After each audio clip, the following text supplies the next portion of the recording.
Good evening, ladies and gentlemen. My name is Derek Wandera. Welcome to the Hot Seat tonight, where we host journalists and panelists to delve into big issues of the week. This week is moving on. I have three panelists so far. I have, I know others could come in. I have the veteran Dismas Nkunda in studio. I have Frank Mujimba and Rogers Magara to discuss tonight's topical issues. People, today General MK has been tweeting a lot, and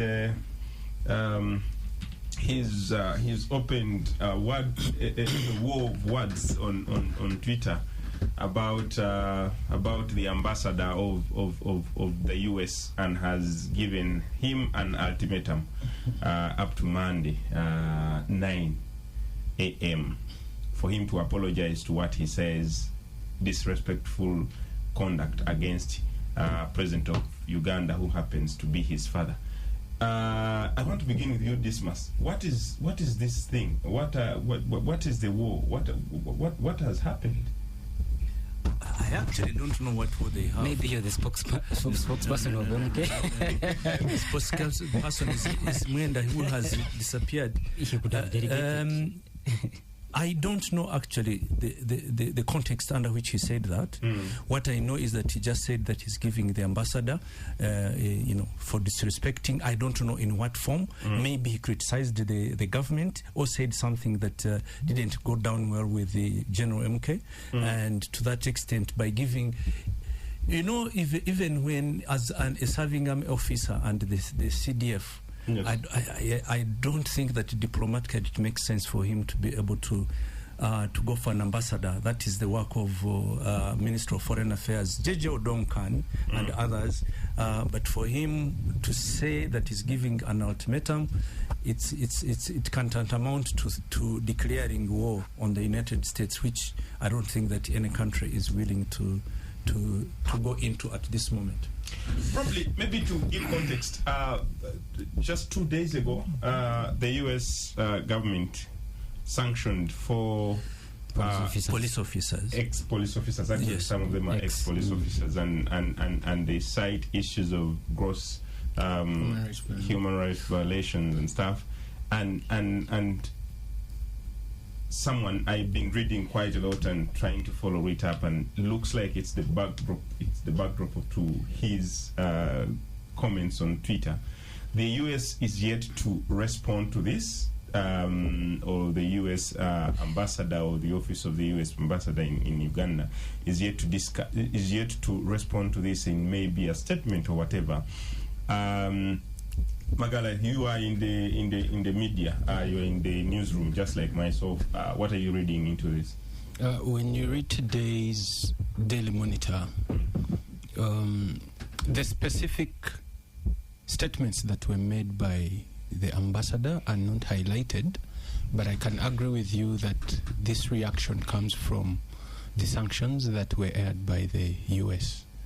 And but the sanctions were not on Museveni. The sanctions weren't on Museveni. But when you read to some of the tweets, he says that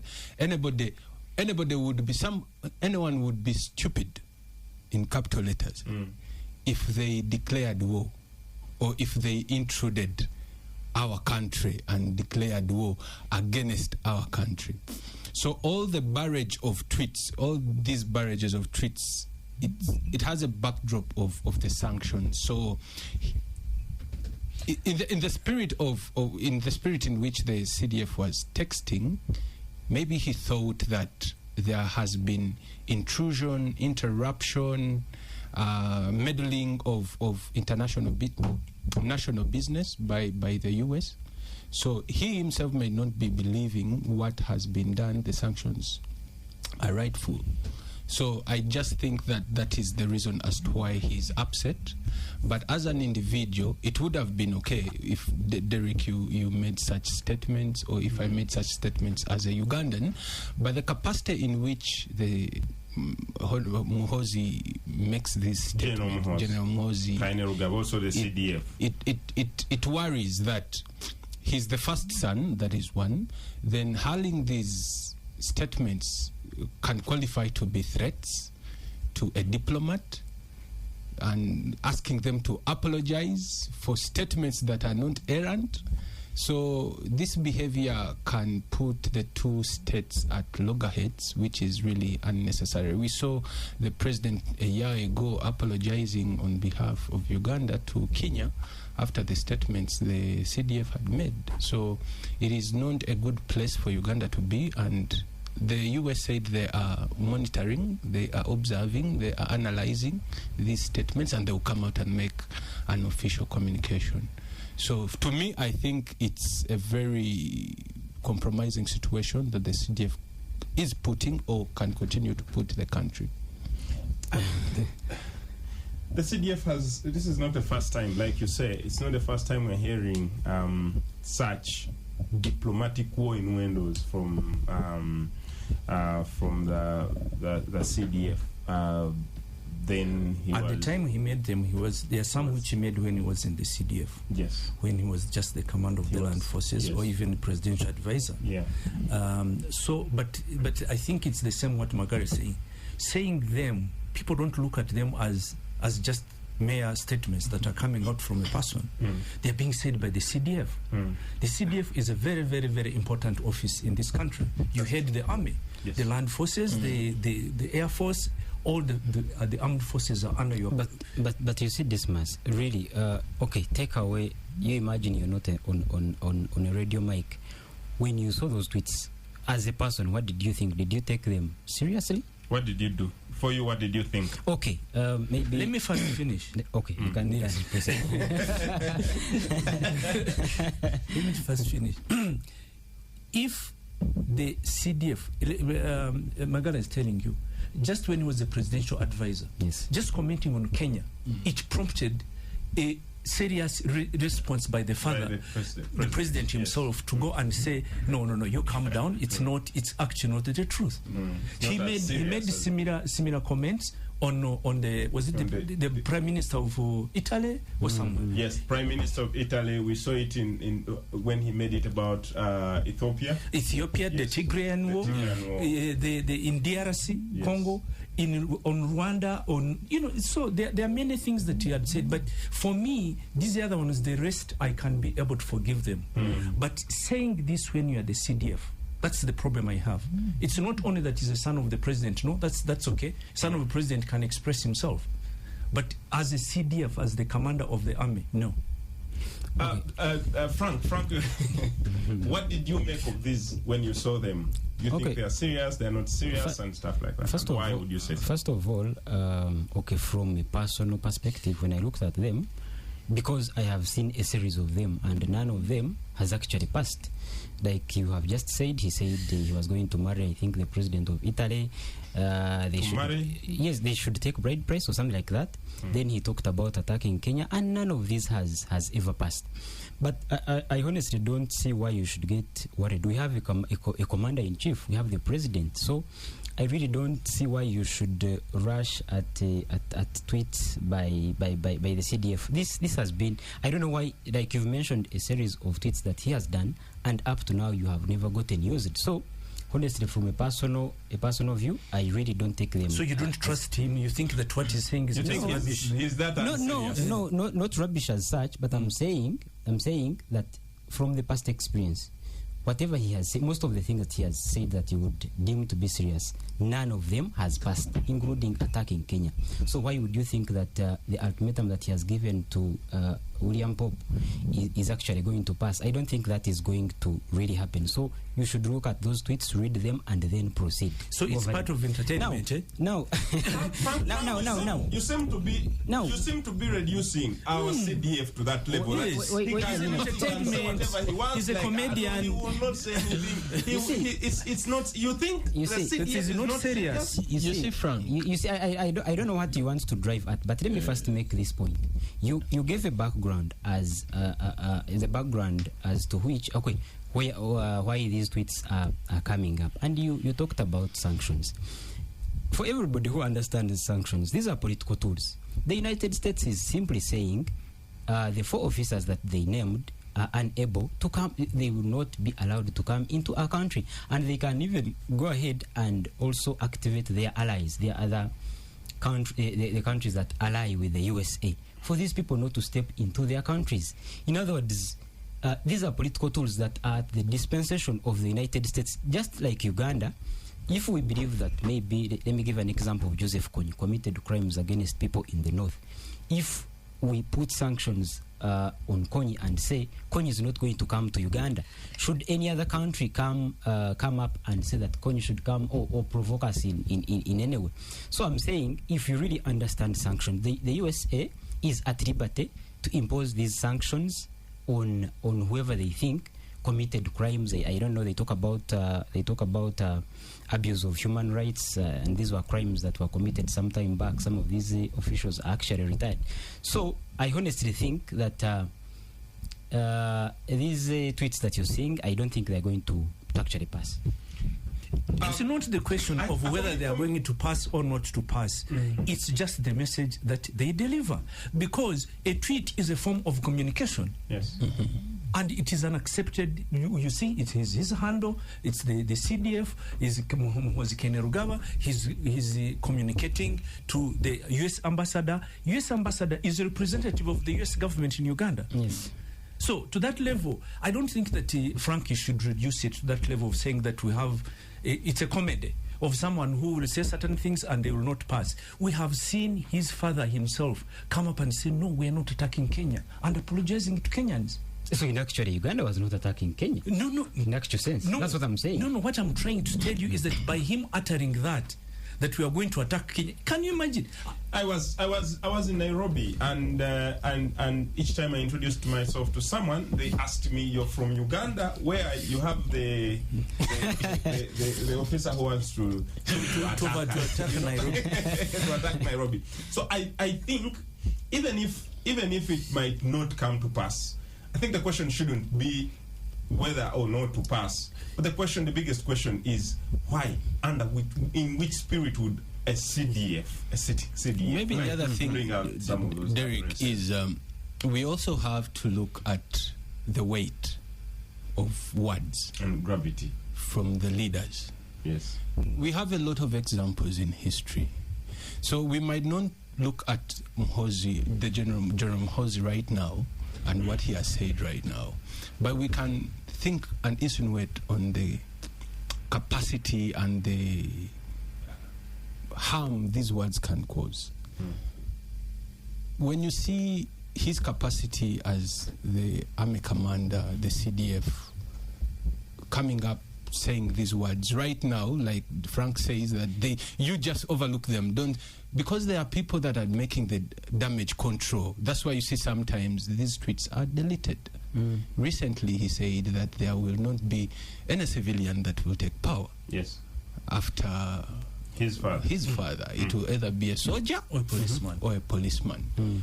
So when you overlook this, but it was deleted. Yes, and it was even deleted. But you look at the weight it comes with and the danger it can cause. Just in our neighborhood here in Rwanda, there was people that participated and killed, but then there were people that were behind curtains sending orders and giving all the praises. They were participating in one way or the other because they were people of influence.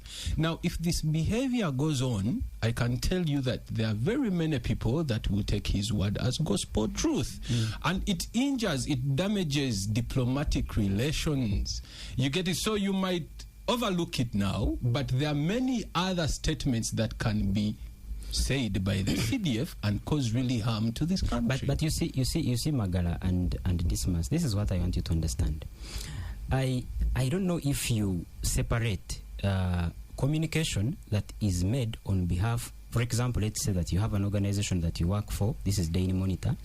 Do you know that there are communications that you make as a person, as an individual, and there are also communications that you communicate on behalf, if you're delegated to communicate on behalf of Daily Monitor.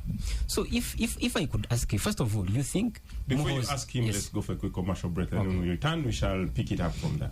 Welcome back, ladies and gentlemen. Derek Wandera is still my name with you on the hot seat on this day, Friday, which is the 4th day of October. We are discussing matters that are making headlines in the news and have a team of journalists and pundits to discuss some of them and delve into them. I have Rogers Magala, I have Dismas Kunda, and Frank Mujimba. You were saying, you were asking a question. Yes, I was really posing a question that sometimes there is communication that you make on behalf of the entity or organization that you work for, and there is also when you communicate in your capacity as an individual. So I don't know what you use to separate the communications that Muhoozi, that General Muhoozi communicates on his Twitter handle as being a communication on behalf of the UPDF, and then how do you separate it from a personal opinion? For example, if he comments maybe about elections and says maybe no civilian will become a president of this country, it is only an army officer or police officer. So what if that is a personal opinion, but not an opinion that is on behalf of the entity which he did? So I really would want to give you some sort of relief that the UPDF is really a strong army, and You are a spokesperson now. No, I'm not a spokesperson, but it also has... Are you Kuraije? No. Yo, something Kuraije. But then now you know that Kuraije is the spokesperson of the UPDF. So if anything is to be communicated on behalf of the UPDF, there are right channels to be followed. But also in terms of diplomacy, I don't know if the CDF has a place but where the he can... CDF is the boss of the spokesperson. No, I'm talking now about in terms of yes, but still communications have to be channeled through that office. So it's not like Muhoozi organized a press somewhere at that communications place where the Ministry of is it ICT and something, and then made these communications. Probably it is. You should take it as a personal opinion, because at the back of Muhoozi as a CDF, there is also an individual, a person who has an opinion about something. The only difference is that he writes it or he talks about it, and then that's why maybe people in a communication. Let me just try to explain to you. Okay. The difference. If Museveni is the one who said that, would you separate? Have you ever seen Museveni's opinions? There are many, quite many. Yes, there are many. But he says them as the president.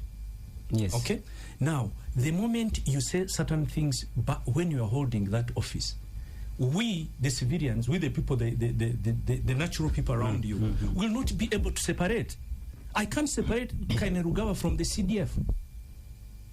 The statement that is making, which has a political undertone, can everybody, if it is Magari, immediately see a tweet and say, like that one, particularly the one where he said that no civilian will ever become the president. You are saying it as who? As the army commander? Even army commanders are allowed to have their own opinions. Opinions, yes. But it has the context under which you are saying it. People read it differently. And it's very hard to differentiate, either to say that it was a slip of the tongue or it was a mere bluff. You get it? So in whichever way somebody speaks, especially if they hold instruments of power or certain positions of leadership, so people look up to them. Whatever personal opinion you have, in most cases, influences your standard thinking about something. So when you see what has been done, of course, these were personal opinions. He was referring to the president as my father. I want you to apologize to my father, not to the president. So we can call it a personal opinion. But do you also think about the gravity of it to the diplomatic relations of the country? It might be a personal opinion, but you could be called to resign in some jurisdictions because of the danger that it can lead the country into. So we just have to be very careful. All leaders, you don't have to identify the CDF alone, but all leaders, our words can make Or break. It's really that serious, and no one should take those words unseriously. No one should just sweep them under the carpet. I think it's important to be worried when such words are coming out of our CDF, and indeed it begs the question. So you're speaking as the CDF? Are you speaking as you as a Ugandan, or are you speaking as the son of Museveni? And it's really disturbing. So I want us to cross quickly to our next topic as we put that one behind us. Our next topic is about the proposed electoral reforms that have been tabled over time. People have been having their different views. I think I saw electoral reforms that were tabled by the Minister of Justice and Constitutional Affairs, and then I've seen also others that are being tabled by the former leader of opposition, the Honorable Matthias Impuga, proposals really for electoral reforms, and the talk that has been in the corridors and stuff like that. Just this week, I saw, I think, 3 main candidates, or 3 people from different political parties pronouncing themselves to be ready to stand for 2026 general election. I think President Museveni was endorsed somewhere in the north. I saw that the FDC's Amriat, their former candidate in the 2021, said he is going to leave it to the Secretary General of the party, and that is Nandala Mafabi. And then also in an interview, to leave it to him for what? To leave it to him. Run as a president. To run instead as president instead of Amriat. And then in a one-on-one question and answer interview I had with the president of NUP, he also said he's going to stand in 2026 again. And with these reforms that have been suggested, and some of which are taking the president to be elected from parliament and things like that, I don't know. Rogers Magala, what do you make of these reforms? What do you make of the undertones that are bringing, especially as we shape up for the 2026 general election? The electoral petition of 2016, number 1 2016, Amama Mbabazi, the court made declarations of reforms that should be made, over like 8. And 5 years down the road, we are still talking about the same thing. We have seen actually more than 5 years, close to 10 years. We are seeing Norbert Mao coming up with reforms. We are seeing the former Lop coming up with reforms. But the question is, do the people in power have the will to have these reforms executed? And the question will be no. Because when you see... What are the reforms? Educate us, some of you who sit in the newsrooms. What exactly are contained in those? Now, when you see the reforms that Mpuga, the Honorable Mpuga, suggested, he said there should be restating of term limits. That is one. Presidential term limits. Then he also noted of electing a vice president. Yes. Having a second chamber in parliament, some of those. Then when you see what was in the Amama Mbabazi, the running mate, having a president. A running mate. Yeah. And then court made declarations of having all candidates given equal rights, let me say, enough time to participate. You don't have to use state resources. You are awarded equal airplay. On televisions, we saw when Besigye went to UBC and the host was fired. You get it. Tegule, we've seen members of Bobby Wine going to upcountry radio stations and they are closed. the system is hampered with. So, let me ask you a question. Yeah. Do you think that, you see, those reforms are wish lists? Mm-hmm. The persons who want to retain power will still do exactly that. Who has the resources? Do you honestly think that the same resources that President Yoweri Museveni is going to use in the elections in 2016, that Bobi Wine can have the same? No, we have the law. What does the law say? No, what I'm trying to say, out of those reforms that you're saying, is that something that is feasible in this country? That's why I'm saying that the people in power don't have the will to follow the law. Okay. You get it. So it becomes a tool to consolidate power, a tool to thwart opposition, because you cannot compete with a person with all this state machinery and your hands are tied behind. You get it. We saw in what happened during the 2021 elections. The president was all over. Even when you see the RDCs, they are tools of the state in campaigning and so forth. We saw the Minister Kasolo Honorable Kasolo telling civil servants that if you don't support this government, you will lose your jobs. So all these things just speak one thing, that the government is not having the will to execute all these reforms for an election to be free and fair. An election is not an event. It is a process. You get it? For me, I'm just wondering whether it's even worth doing those reforms. Yes, it's worth. So, let me just hear from Dismas. Dismas, you seem to be drumming this pessimism drum, trying to say that, of course, we know that it's very difficult to implement some of the reforms that have been either raised by the Honorable Mao or the Honorable Matthias Impuga, or those that have been even raised before by the Constitutional Court and all that. So what do you expect Ugandans to do? Do we just sit on ourselves and say whenever reforms can be implemented, so we shall, or do we keep trying and bring them up? Derek, I have been in this country for some time, yes, and I have seen the processes. I have participated and been covered elections in various years and times, so I know it is very. Those are wish lists, and I will state that again. They're wish lists. They are things that we would potentially, if the system was proper for us, those are the things that we should have. But it's not.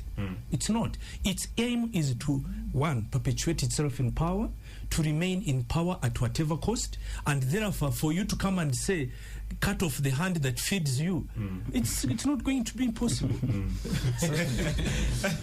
Let's go for a quick commercial break, and then when we return, we shall pick it from there. And welcome back, ladies and gentlemen, to this segment of the Hot Seat Friday, where we feature journalists and panelists to deep into the topics that have made headlines in the week. I have Dismas Nkunda, I have Frank Jimba, and Rogers Magala.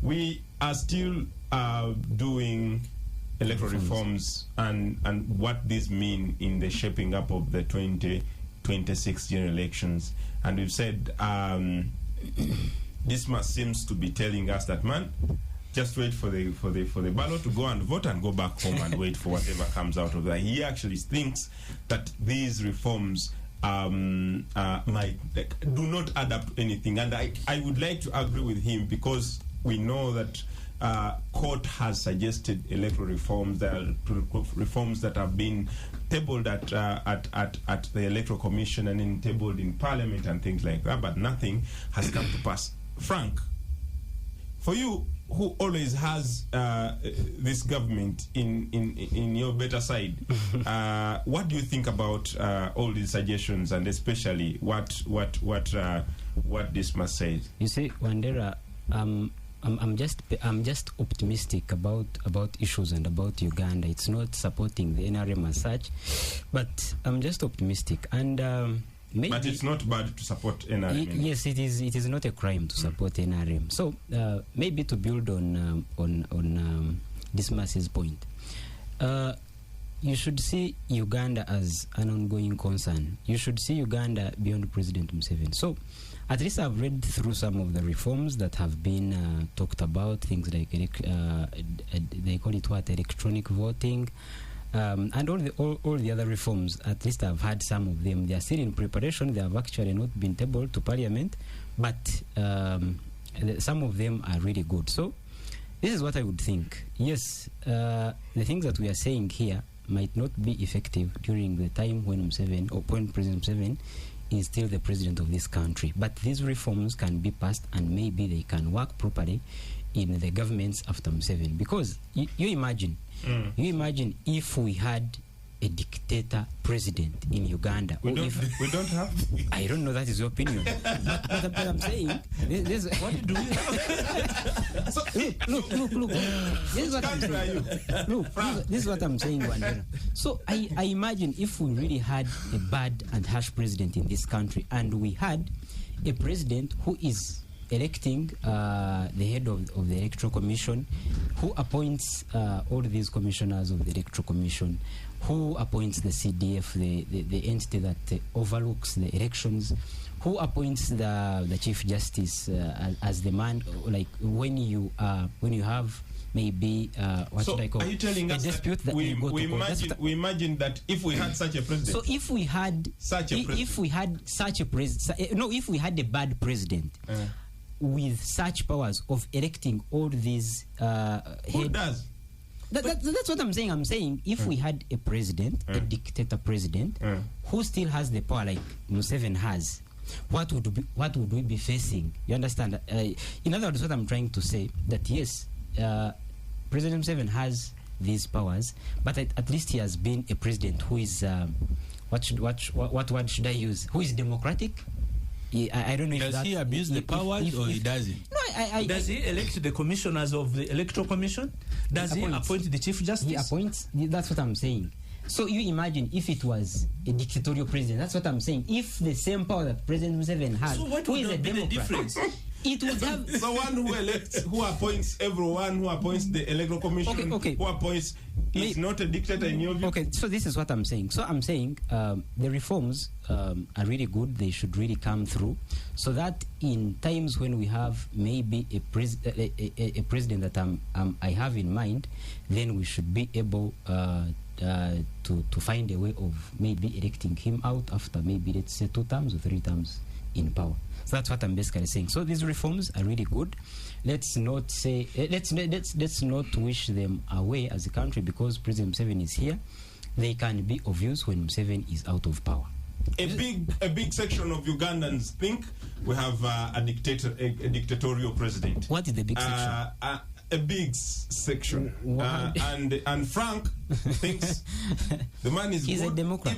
He's a Democrat because he appoints people who oversee the elections, and he appoints the judiciary. He appoints he's very good from you, Frank. I want to get to you, Rogers. 2026 is not far. Maybe a year from now, actually less than a year, we are going to enter into the political. Actually, next year, I would say we are going to enter into campaigns, and these reforms certainly are not going to see the light of day. Mm-hmm. Probably 1 or 2, which are very insignificant, are the ones that are going to be focused on. But one of the issues that has been on the mouths of every political player is about the leveled ground when it comes to those that are in and opposed to the status quo. What do you think Ugandans should wait for in the coming election? They should wait for the same rap that has another been and same rap. Because this is not the first time we are having reforms, electoral reforms. We've had them in 2001, we have them in 2006, we have them in 2016. Citations and you proposals. Get it. And they keep coming. But for as long as President Museveni is still on the ballot, the chorus will never change. It will be the same system that will be used. you see a thread of commissioners were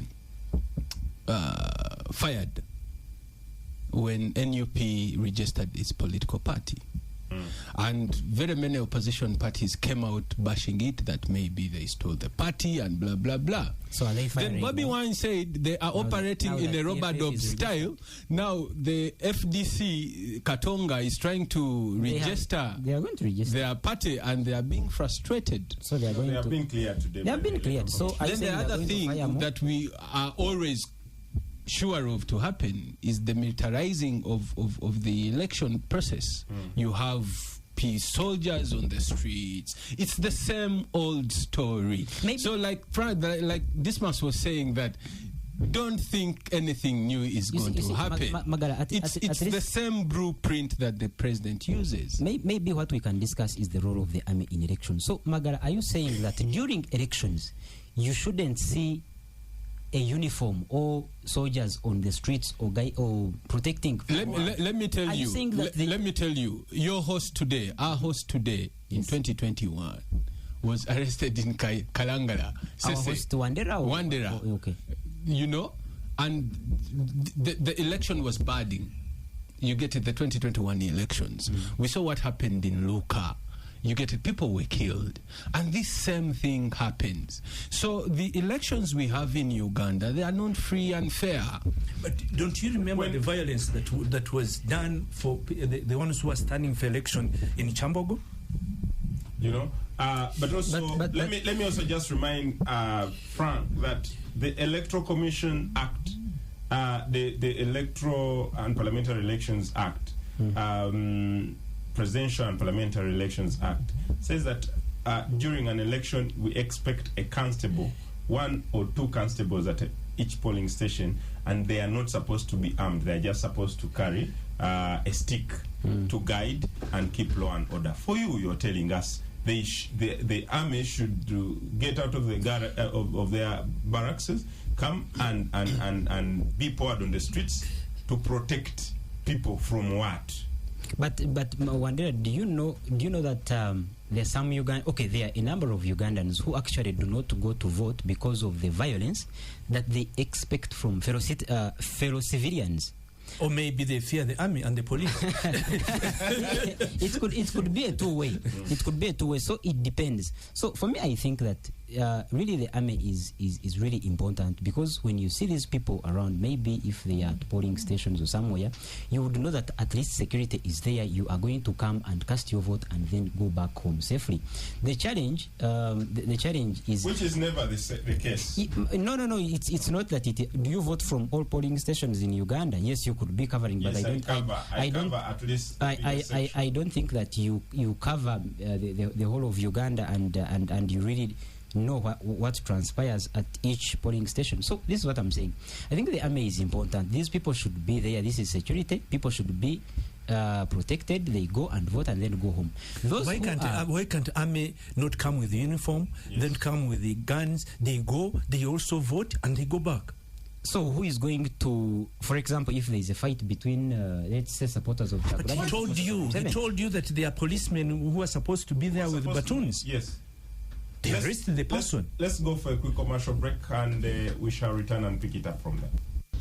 Ladies and gentlemen, Derek Wandera still on the hot seat tonight to bring to you some of the lead and senior journalists and panelists to discuss topical issues. Dismas, Frank and Rogers are the panelists tonight.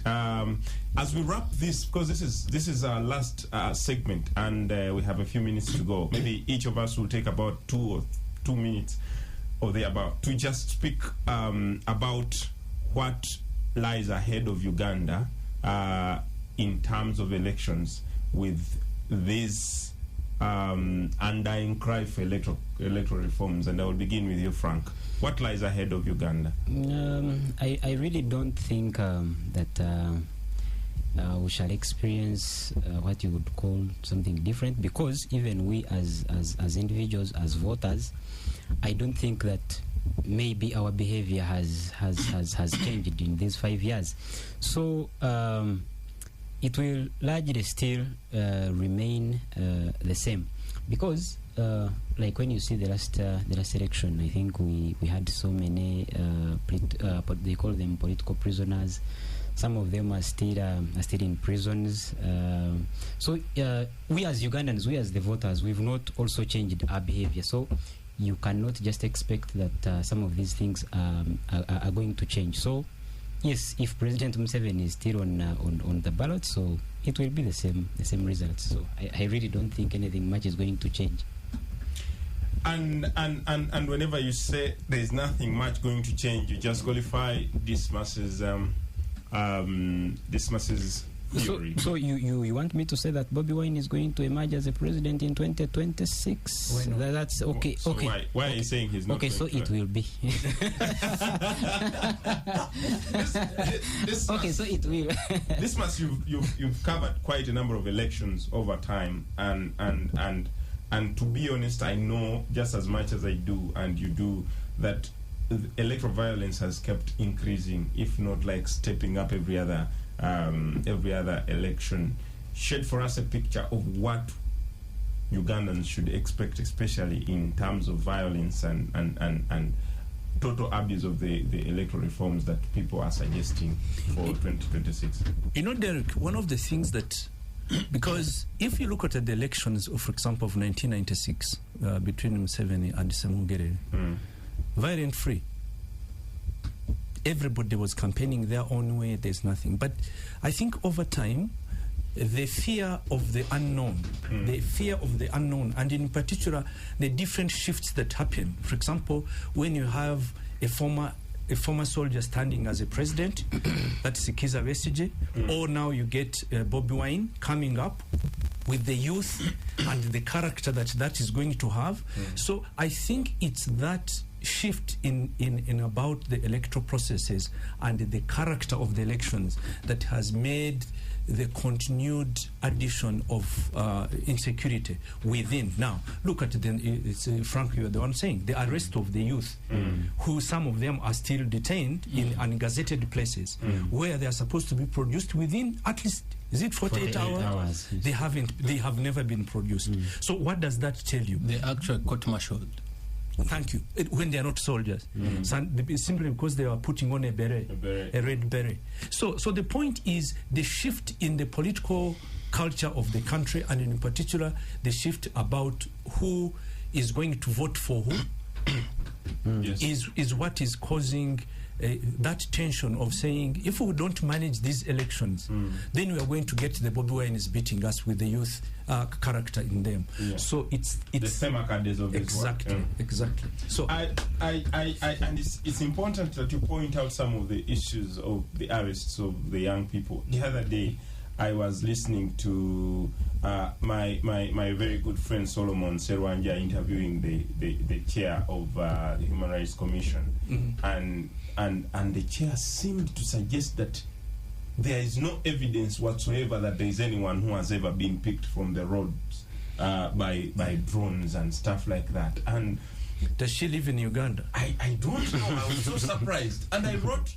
I followed the arrest story from the first arrest up to when government produced 1,300 names of people who had been picked from various parts of the country and taken in following following the protests that ensued after Bobi Wine's arrest in Luka in 2020. And when the people were supposed to run for ransom, for safety, making it look like there is nothing that happens, it fits my understanding. And better, Isaac Kayonde just joined us for the next. You're very early for the next. 1 minute. Just come and say hello to us. We are discussing the electoral reforms that have been suggested. And you are a candidate. And you are a candidate. And whether you think that you are going to be a candidate in 2026. Do these reforms carry water? Do you think Uganda needs these reforms in 1 or 2 minutes? A little too late. Too little, too late. Yes. Thank you. That's it, really. I've done my U-turn. I started moving at 6. I've arrived at 8. Now let me leave at 8. I arrive at You'll arrive at 6. You have the last shot for the show tonight. What do you make of these electoral reforms? 2026, the arrests, disappearances, and stuff like that. Do you think these are things that need to be looked into for Ugandans, and should Ugandans prepare for the bad news? The Ugandans and the opposition seem to have come to terms that they cannot beat Museveni on the ballot. But the danger... Be sure of that. No, they have. They have come to terms to that. No, what you see, Frank said that the only change we can have is after Museveni. And many people have done so. You cannot win Museveni on the ballot. But this speaks of one thing. It builds political frustration. That's why you saw the election of the ULS. They didn't support Semakondo because of his manifesto. But they are frustrated. Now, this speaks of one thing. We are going to look back in our political history where we have the ghosts of violence hovering over our country. We seem to see Uganda intact, but at the end of our current president, hell will break loose.